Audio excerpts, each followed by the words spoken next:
This is Lisa from Mobile Tech Review, and well, it's sort of like deja vu all over again, isn't it? We've seen a lot of the new Samsung Galaxy Tab Pro devices. First, the 12.2-inch Tab, which was actually a Note Pro, then the Tab 8.4 Pro model, and now we're going to look at the 10.1-inch Samsung Galaxy Tab Pro. A lot like the Samsung Galaxy Note 10.1 2014 edition. No pen, the new UI. We're going to look at it now. Well, another day, another Samsung Galaxy tablet. We have the Samsung Galaxy Tab Pro 10.1 here today. This is part of Samsung's new Pro line that just came out. And what does that get you? It gets you the new magazine UI here. In part, that is Flipboard. In part, it's something new as well. And if you've watched our other new Tab and Note Pro reviews, you know what that's about, but we'll show you anyway. Otherwise, this is an awful lot like the Samsung Galaxy Note 10.1 2014 edition, only you don't get the pen. And this has 2 gigs of RAM rather than 3 gigs of RAM. Why that is, we don't know, other than maybe the pen and all the stuff around the pen does require some more RAM. But anyway, 10.1-inch device, as you can see right here, available in white, and it's also available in black. In either case, you're going to get it with Samsung's faux leather back. Leather, plastic, textured. It's not bad looking. It actually looks pretty nice. It doesn't look like a cheesy device. The sides are a little bit more like brushed aluminum. We know that with the other Pro devices that we've reviewed, so it's not quite that fake chrome look. It looks a little bit more really like metal. Very light, just a hair. I mean, a smidgen over a pound, so as light as the iPad Air. Very few 10-inch Android tablets are currently this light, and it's also obviously very thin, well under 1/3 of an inch, but it's nice and rigid. The back doesn't creak. Well made. Star of the show would be our display here, 2560 by 1600 resolution. So about as high as you're going to go on an Android tablet right now. Very colorful, as you can see. It also gets quite bright. Their desktop pattern really does show it off with all the colors over here. But one of the nicest displays you're going to find on a tablet too, and that's even higher resolution than the iPad Air that has the Retina display. That's 2048 by 1536.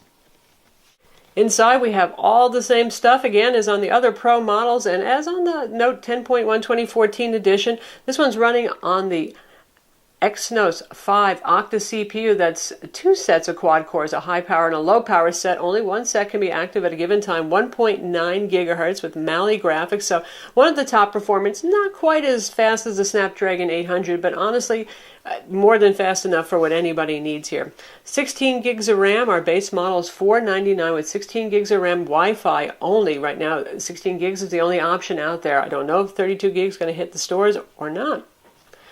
Inside we have dual band Wi-Fi 802.11ac. We have Bluetooth 4.0, and we have a GPS as well. And of course, being a Samsung device, it's a little hard to see maybe, but here's the IR Blaster window. This has a consumer IR with AV remote control and Samsung's Watch On software, so you can control your home theater gear and look at the TV grid as well.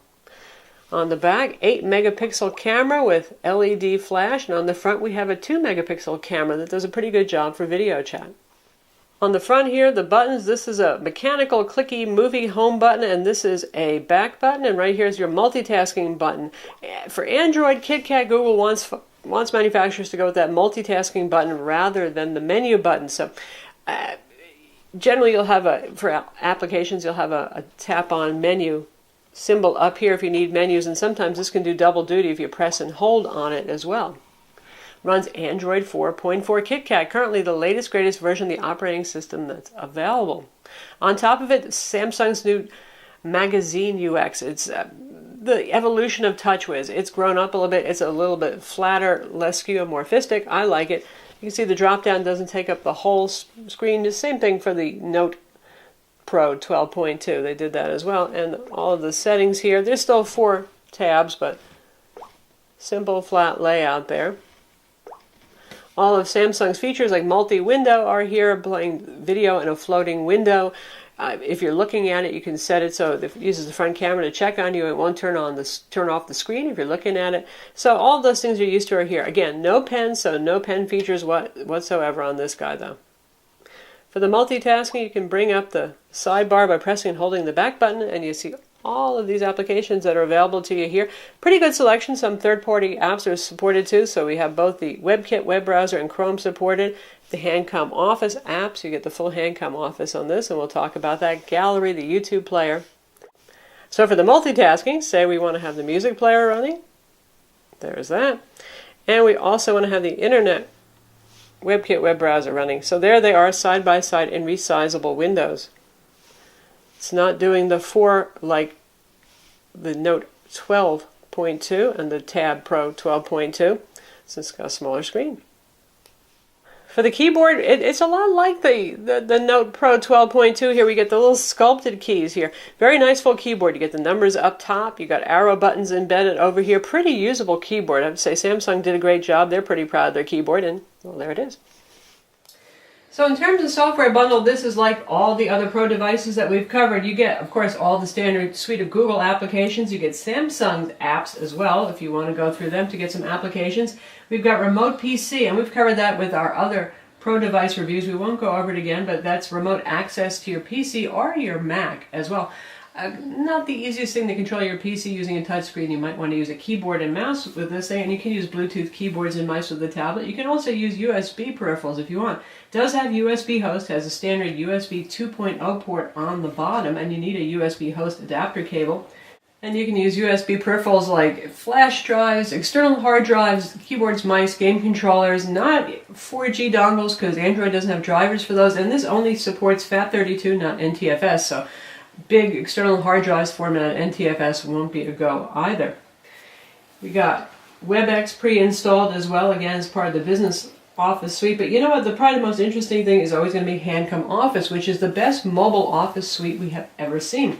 Word, Excel, PowerPoint, View, Edit, Create, and let's launch the spreadsheet compatible one. And we'll create a new document right there. So you can see the way it looks is an awful lot like a desktop program. It's not unfamiliar at all, but these things are all large enough to touch. So you tap on this and you can see a whole bunch of formulas and functions, all sorts of stuff here. It's really about the closest you're going to get to having actual Microsoft branded Excel here. Pivot tables, you name it, you've got it. And here we are in the word processing application. And all sorts of formatting commands. Again, a lot like Office 2013, so real easy to understand. You can insert images, tables, paragraphs, bullets, all that kind of thing. And so far it's been very compatible. It works just fine with the Office documents that we have, and we've also got PowerPoint on board. So that would be one of the selling points compared to the Note 10.1 2014 edition. You don't get this, you get Polaris Office, which is your typical mobile office suite, a lot less feature-rich. If you need as close to full office as you can get in your tablet, obviously this is going to win. If that's not so important to you, well, decision's a little harder, isn't it? So you can see it in terms of speed so far. This has been very responsive. This is the main Flipboard screen right here with typical Flipboard news content. You got access to the actual normal Android desktop environment here, and you can add pages to this if you want. You can just grab and squeeze in, hit the plus sign, and you can add a new page. So that's easy enough.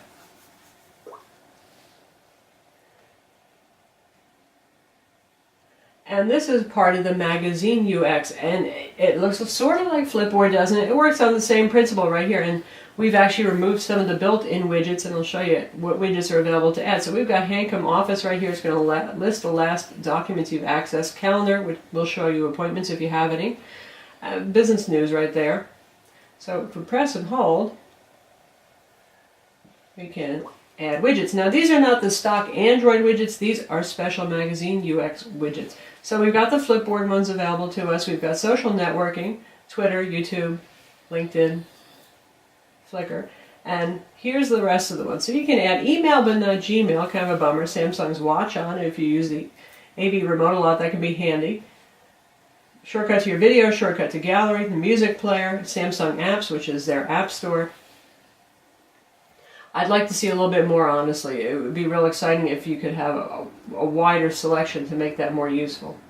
So how about performance? Like I said, you have 2 gigs of RAM here. Internal storage is 16 gigs, and we have the 1.9 gigahertz Samsung Exynos 5 Octa 5420 CPU in here with Mali graphics. So you can run benchmark applications here, and we're going to tell you how it scored. Quadrant 14.5.15. Pretty much identically, just to give you a clue, to the Samsung Galaxy Note Pro 12.2 running on the same CPU, and also same as the Note 10.1 2014 edition. These are all running on the same platform. For Graphics Bench 3 T-Rex, 14 frames per second on screen, 23 frames per second off screen. Off screen number is actually higher because 1080p is actually lower resolution than this display resolution. On Tutu, 33,947. Very good numbers here. Geekbench 3, 946 for the single core, 2773 for the multi-core test. And SunSpider, the JavaScript test, we use the WebKit web browser that usually scores a little faster than Chrome. 572, all very good, very respectable numbers. So this is one of the faster Android tablets currently on the market. So how about size-wise versus the iPad Air? 10-inch tablet, really 9.7-inch tablet, also weighs about a pound. You can see they're about the same thickness. The footprint's going to be slightly different because of the different aspect ratio of the displays. 4:3 aspect ratio, 16:10 aspect ratio here. Actually more pixels in our Samsung, which is interesting. Pretty close in size, pretty close in weight. Now if we look at the back, more noticeable difference, the iPad, nice metal back, Samsung, false leather back. So it's up to you as to which matters. They're both very easy to handle, they're both very light, they're both very thin, they're both very powerful. So you're looking at two of the top tablets on the market, one running Android and one running iOS. So how about web browsing? We're using the built-in WebKit web browser. Chrome's also included. This is Android. You can put both browser, Firefox, whatever you want on there. No built-in Flash Player. That's a little more complicated. You have to download the archive version of Flash Player for Android from Adobe's website and then pick a web browser like Boat that's going to support that. But anyway, perfectly fine, responsive, beautiful screen. Very bright, very sharp, very clear. You're really going to love all the pixels on this. And Android uses it to good advantage. It handles scaling very nicely. So let's play a video so we can hear how the speaker sound too. We're going to play our video of the Sony RX10 camera.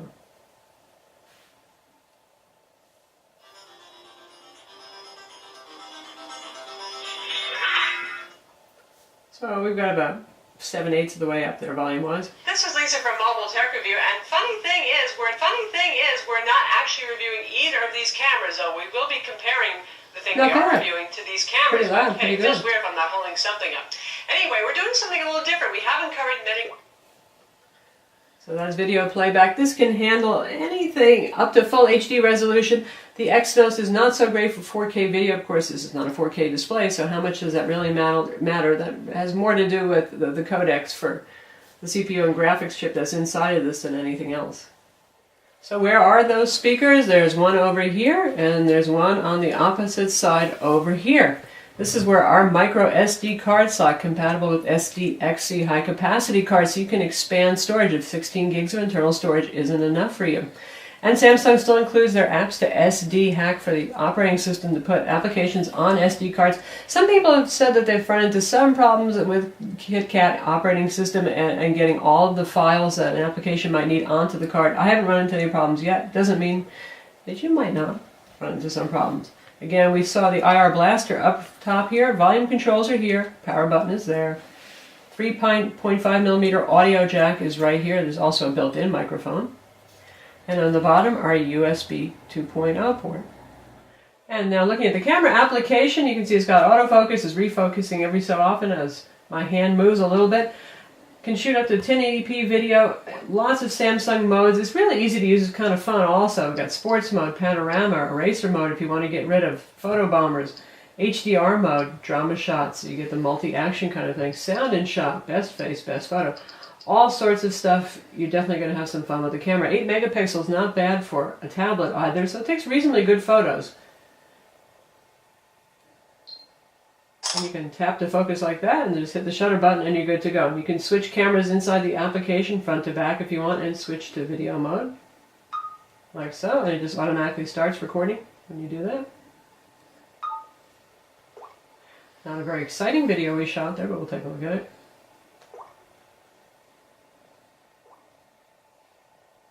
And we'll use Samsung's built-in video player instead of Google's. See how that goes. Oh, and it just automatically starts recording when you do that? It's a loud microphone. And there's our still photo of our bath toy, which isn't too sharp because we're a little bit close. So let's be nice to it and move the bath toy.